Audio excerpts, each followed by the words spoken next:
This is chapter 19, addiction. These are the key terms that will help you understand the information in this chapter better. These are the learning objectives set up by your book. We'll cover them during the lecture.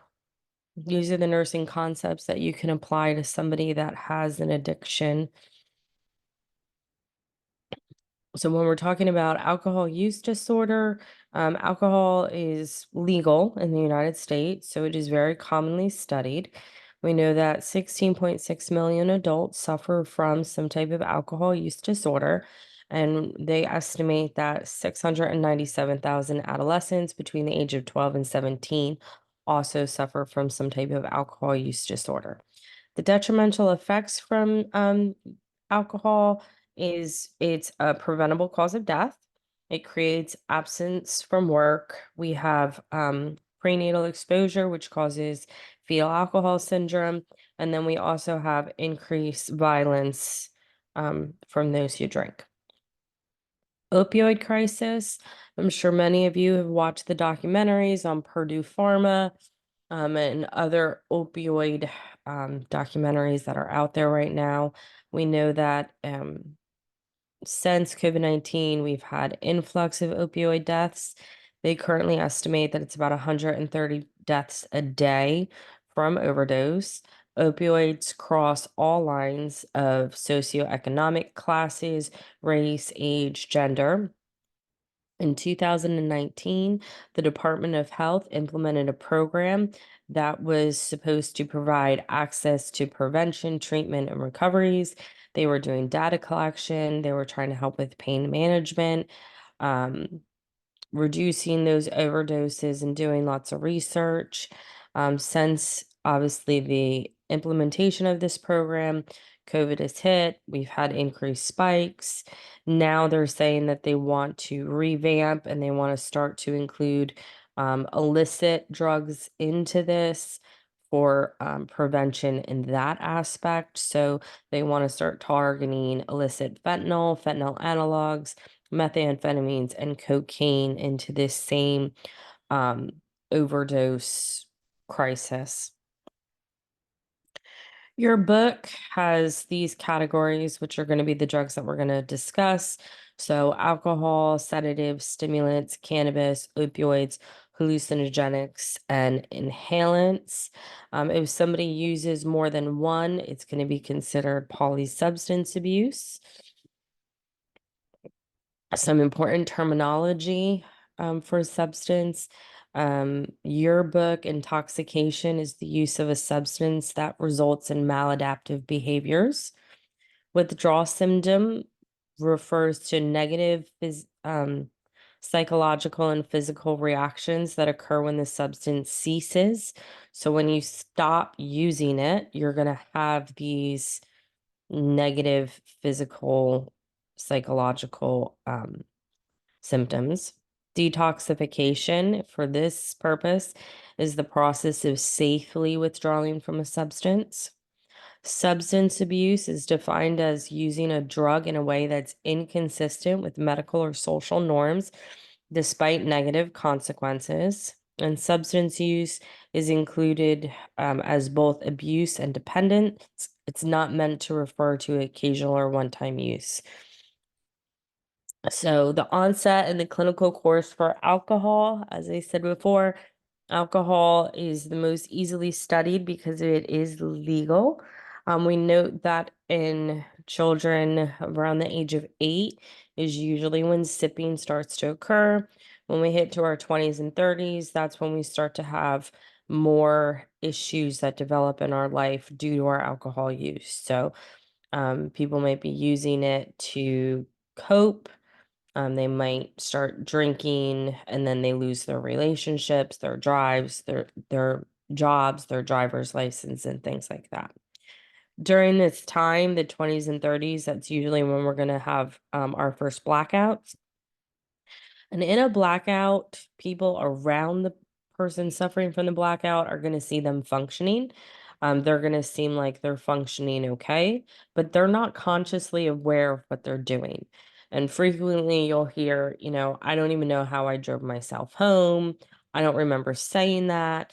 Those are going to be the after effects of the blackout. When we talk about tolerance, tolerance is going to be requiring more of a substance to get the same effect. So, originally you drank one beer and you felt intoxicated. You continued to drink and drink and drink, and eventually six beers make you feel the way one beer does. We talk about tolerance a lot when we get into our opioids. That's usually how people end up getting those opioid deaths because they built up a tolerance to the opioid, then they get sober, then they have a relapse. They use the same amount of opioid they did when they last injected. Their body no longer has that tolerance, so they overdose. A tolerance break means that after a period of heavy drinking, the person will now just need small amounts and they're going to get intoxicated. And then abstinence or a temporary control of drinking. Sometimes they'll have some type of legal, social, or interpersonal crisis that they'll then decide, that they need to set up rules about their drinking. They're only going to drink during certain times, or now they're only going to drink beer. Um, and it'll seem like they have everything under control, but it usually leads to an escalation of alcohol intake, more crisis, and continued crisis. For many people, alcohol becomes a chronic illness. Some will have a spontaneous remission, but that is not the norm. And unfortunately, a lot of people that have spontaneous remission feel that they're going to be able to have another spontaneous remission, and it usually doesn't work out that way. There's a very high rate of relapse, about 16 to 90%. We know that abstinence is the best choice. Um, Once you have a substance abuse disorder, just not using. And then when they do use, will recycle and go through the same withdrawal and issues again. Um, Poor outcomes are associated with the earlier onset of substance abuse. Your book then goes into some related disorders. So, we have gambling disorder when people are spending money that they can't afford to. They're lying about their gambling. They might be getting money from other people to be able to gamble. They'll attempt to quit and cut down, but by quitting and cut down, they're going to start to have some restlessness, some anxiety, and some irritability by it. Caffeine and tobacco are also substances that are considered addictive. They're included in the DSM-5 manual, but they're not considered mental health problems per se. There's been discussion about possible addiction of internet, noting that people spend more than half their waking hours on the computer, and they can be irritable if they're not able to get to it. And then we can have substances that can induce certain medical illnesses. And what that would be referring to is that somebody can smoke a lot of methamphetamines and then they're going to have a induced psychosis. There's other synthetic marijuanas that can give you substance induced psychosis. And that's why when somebody comes into the emergency room and they are psychotic, we'll usually do a drug screen on them. And then if they pop positive for a methamphetamine or something, we'll hold them for whatever time it'll take for that, whatever they were positive for, to run out of their system. And then we'll reevaluate them prior to giving them some type of mental illness diagnosis. So for alcohol, we know that there's biological factors. Children of alcoholic parents are at higher risk for developing alcoholism. There's been studies done of twins that were had parents who were alcoholics, and the children get separated, and they'll still end up developing um, alcoholism. We have some psychological factors, um, like family dynamics that play part into it. Again, children of alcoholics are likely to develop alcoholism. They've lived it, they watched it, it seems normal, so they do it. Other hypothesis that If the child is around a family and they don't develop appropriate coping skills, they can turn to alcohol for coping. Our social and environmental factors, cultural factors, social attitudes, peer behaviors, laws are all influential in the use of substance abuse.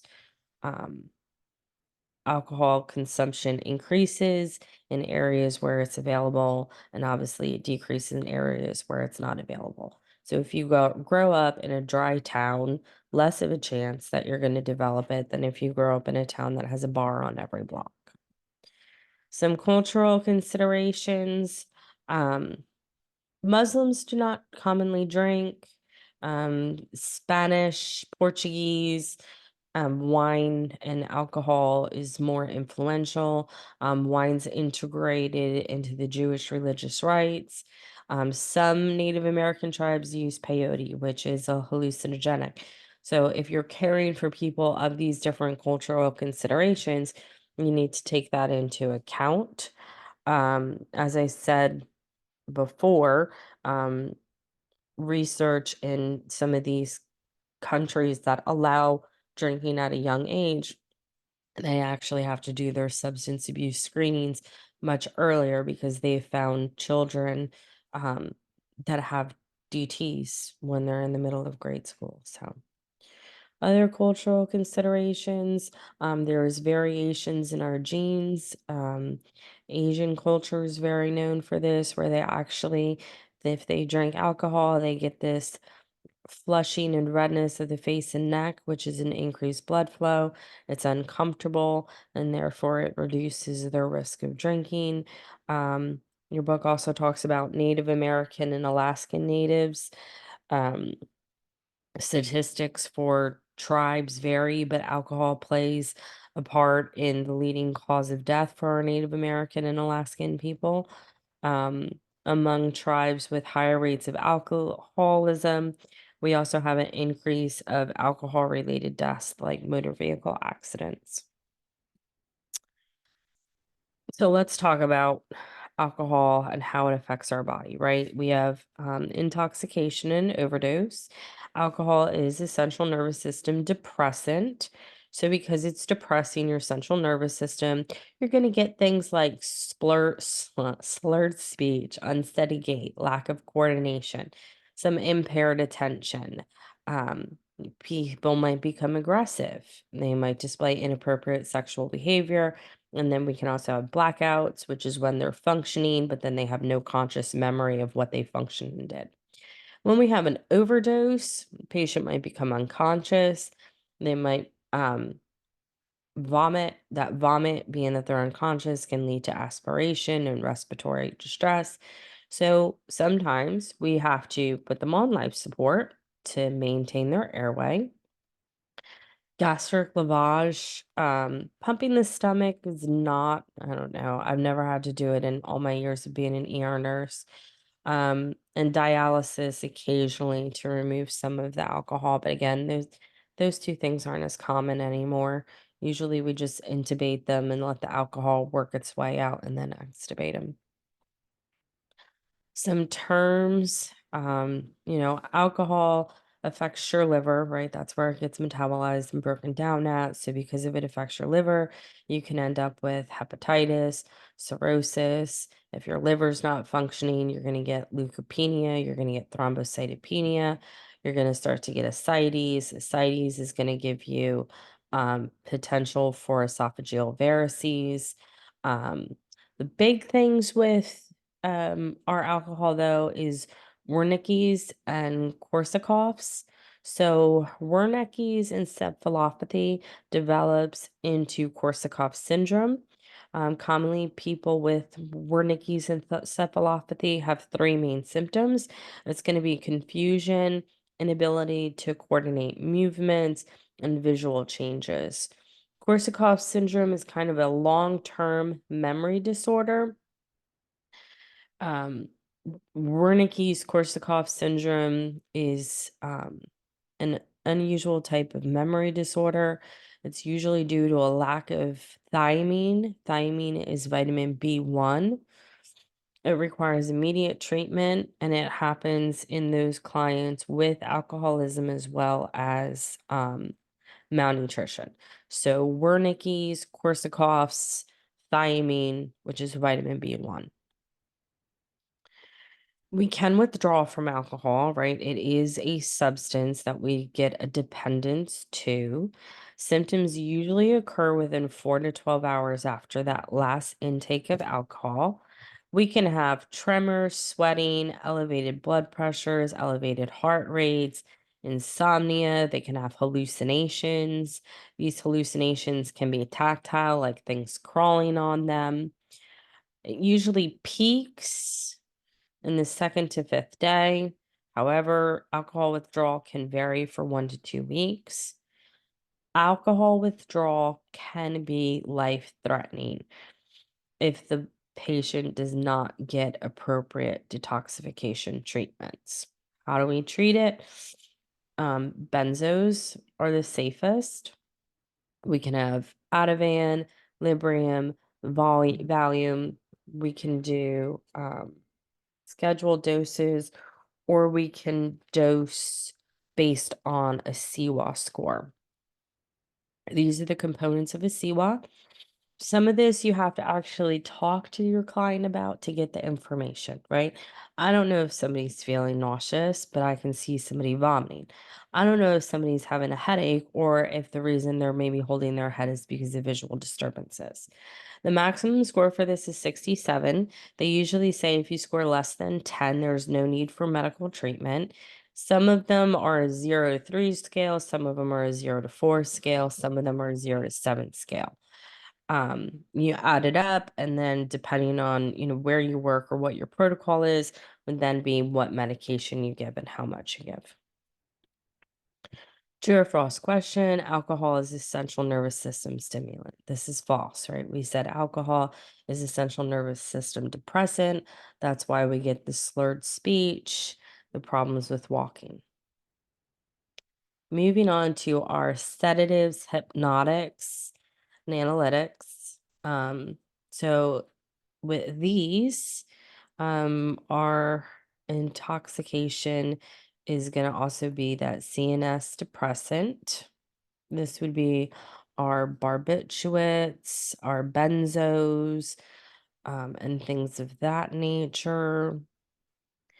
These can create a withdrawal, but it depends on the half-life of the drug.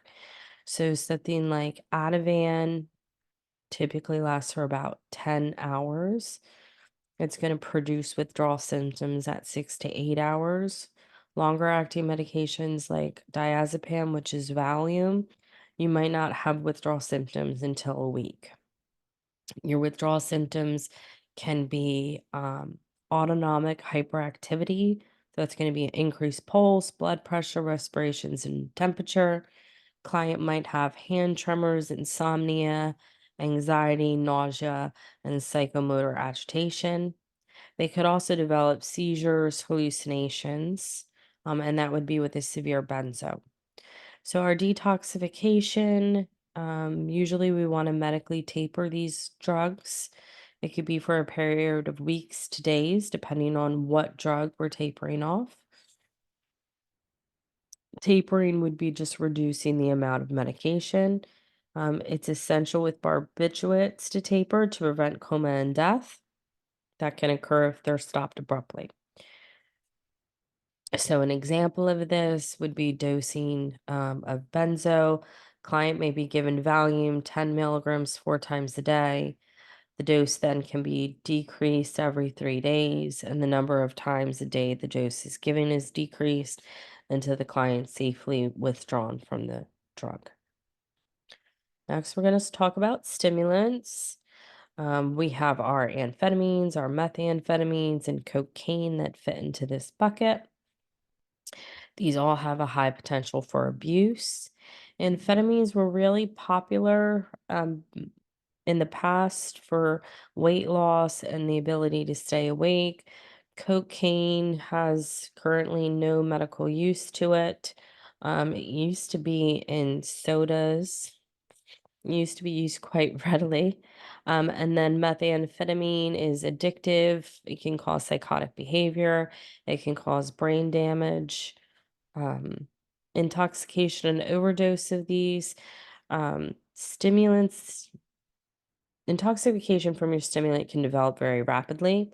It gives the effect of a high or a euphoric feeling, provides them a feeling of hyperactivity, hypervigilance, talkativeness. They can have delusions of grandeur, hallucinations, repetitive behavior, increased risk for anger and violence and fighting, and overall impaired judgment. Their physiological effects are going to be tachycardia, elevated blood pressure, dilated pupils, perspirations, chills, nausea, chest pain, confusion, and cardiac dysrhythmias. Your overdose can be seizures, comas, death's rare though. Withdrawal and detoxification. Withdrawal from stimulants occurs within a few hours to several days after stopping to use it. It's not life-threatening. It can give feelings of discomfort and distress, though. They can feel fatigue. They can have really vivid and unpleasant dreams, insomnia or hyperinsomnia. They can sometimes refer to it as crashing, where they get depressive symptoms for 'em.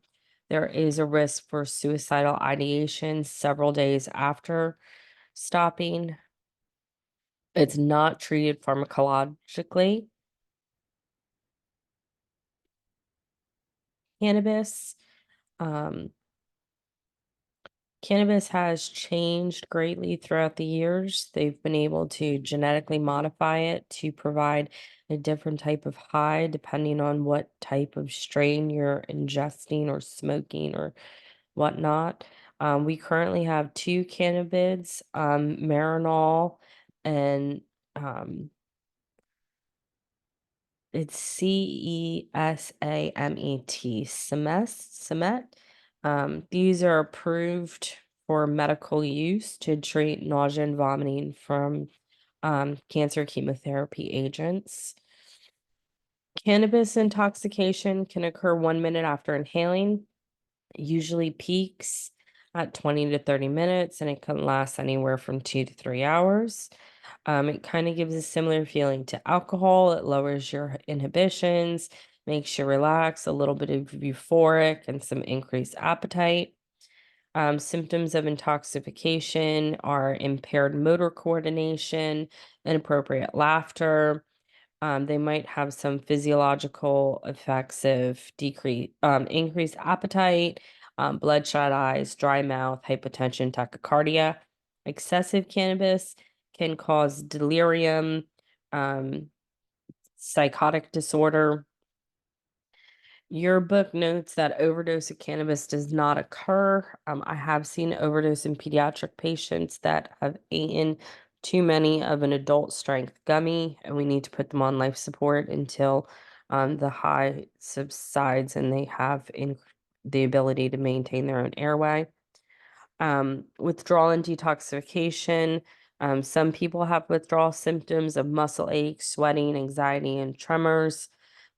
Your book notes that there's no need for detoxification, but there are current detox centers that are aimed at treatment for marijuana withdrawal.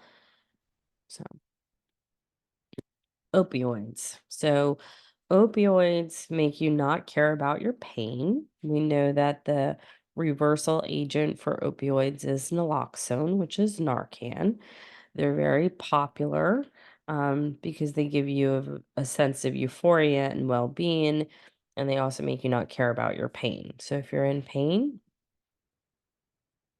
they do that for you. Opioid intoxication develops soon after the initial euphoric feeling. You're going to have feelings of apathy, lethargy, listlessness, impaired judgment, psychomotor retardation or agitation, constricted pupils, drowsiness, slurred speech, and impaired attention and memory. Severe intoxication can lead to coma, respiratory depression, pupillary constriction, unconsciousness, and can lead to death. We know that treatment for that, we have to sometimes give you your Narcan to reverse it. And if your opioid lasts longer than your Narcan, you might need to go on a Narcan drip. You might need to go on life support as well. Withdrawal symptoms, you're going to have nausea, vomiting, um, diarrhea, fevers, insomnias. Short acting drugs like heroin produce withdrawal symptoms in 6 to 24 hours. The peak of this is about 2 to 3 days and then gradually subside in 5 to 7 days. Longer acting substances like methadone can produce withdrawal symptoms in 2 to 4 days, and symptoms may take 2 weeks to subside. Methadone is a good replacement for opioids. It gives you the pain relief without the euphoria. Substitution of methadone during detoxification reduces symptoms um, to more of a mild case of flu feeling. Withdrawal symptoms such as anxiety, insomnia, anhedonia, drug craving can all persist for weeks to months. Methadone works by changing how the brain and nervous system responds to pain. It lessens the painful symptoms of opioid withdrawal and blocks that euphoric effect by opiate drugs like heroin, morphine, and codeine, as well as synthetic opioids such as oxycodone and hydrocodone. Methadone is in a pill, liquid, or wafer form. It's taken once a day. Typically, you have to go to a methadone clinic to get it. Our hallucinogens, these are going to be your PCP and peyote. They're substances that are going to distort the user's perception.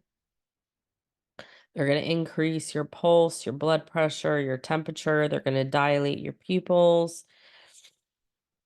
Others example is mescaline, LSD, designer drugs like ecstasy, and PCP. Your intoxication and overdose, hallucinogen intoxication is marked by several maladaptive behaviors and psychological changes. You can have anxiety, depression, paranoid ideas. You can have ideas of reference, fear of losing one mind. Um, Physiologically, there's sweating, tachycardia, palpitations, blurred vision, tremors, lack of coordination. PCP intoxication usually involves some belligerence, some aggressiveness, impulsivity, and unpredictable behaviors. Toxic reactions to hallucinogens,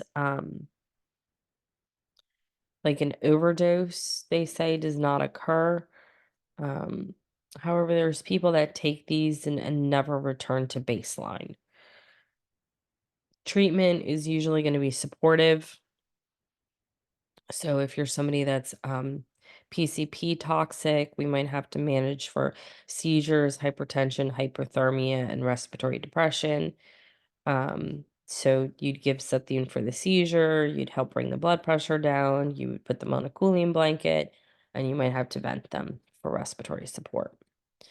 Reportedly, there's no withdrawal symptoms from this, but the client will have cravings from it. Flashbacks would be re-experiencing the hallucination.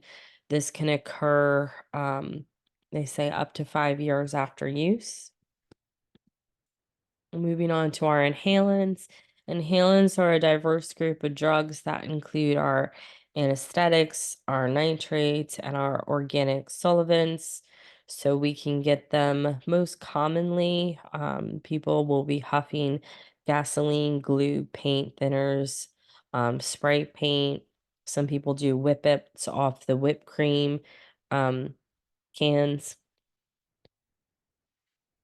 Your intoxication and overdose, um, dizziness, nystagmus, lack of coordination, slurred speech, unsteady gait, tremor, muscle weakness, blurred vision. They can go into a stupor and into a coma.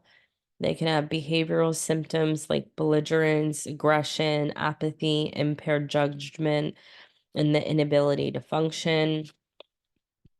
Acute toxicity can lead to respiratory depression, vagal stimulation, and dysrhythmias. We can have death occur due to bronchospasms, cardiac arrest, suffocation. If they huff the compound and they aspirated it, that can lead to respiratory distress. Or if they vomit and aspirate that. Treatment is going to consist of supporting the client's respiratory and cardiac function, removal of the substance from the body if possible. Reportedly, there's no withdrawal or detoxification from inhalants, although frequent users report cravings. People who abuse inhalants may suffer from dementia, um, or inhalant induced disorders like psychosis, anxiety, mood disorders. So, true or false? A person who abuses hallucinogens will experience withdrawal. And the answer is false. There is no withdrawal from our hallucinogens. So, our current treatment modalities for this are based on alcoholism. Um, this Hazelden's treatment model is our 12-step AA model where, they attend meetings, and it focuses on those 12 steps and practicing abstinence from using it as they work through their 12 steps. They progress to a healthier lifestyle. Many of the originals were very faith-based, and a lot of more progressive treatments are removing the faith base to open it up to people of all needs. We can also do individual counseling, group counseling sessions. It's good to get the family involved. We can do pharmacological treatments to help with safe withdrawal, especially for our alcoholism, because we know that withdrawing from alcoholism can be life-threatening. We'll talk about that more later. Your book then goes into dual diagnosis. Many of our psychiatrically ill patients suffer with symptoms and choose to use substance abuse for self-treatment. So very often we'll have people that are dual diagnosed, which means that it's somebody who's bipolar who also might have some type of substance abuse disorder. With dual diagnosis, you need to have successful treatment plans. You need to view them holistically, not just looking at their substance abuse, looking at them as a whole person. We want to help them to identify stable housing, social support systems, participation in meaningful activities, making sure that they're eating and drinking enough. Some nursing actions are going to be to encourage open expression of feelings, to validate their frustrations when they're having it.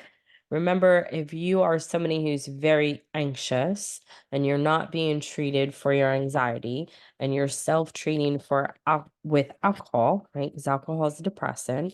So it's going to kind of suppress maybe some of those anxiety feelings. Then when the alcohol wears off, the anxiety is still there. So we just need to maintain positive feedback for their abstinence of use, um, help them get to the 12-step program, encourage them to kind of record their activities and their feelings in a journal, give them positive support to social skills, things that are going to help enhance their self-esteem. We might want to refer them to some vocations and volunteer services that can enhance those feelings of self esteem and self worth. And that is the end of this lecture.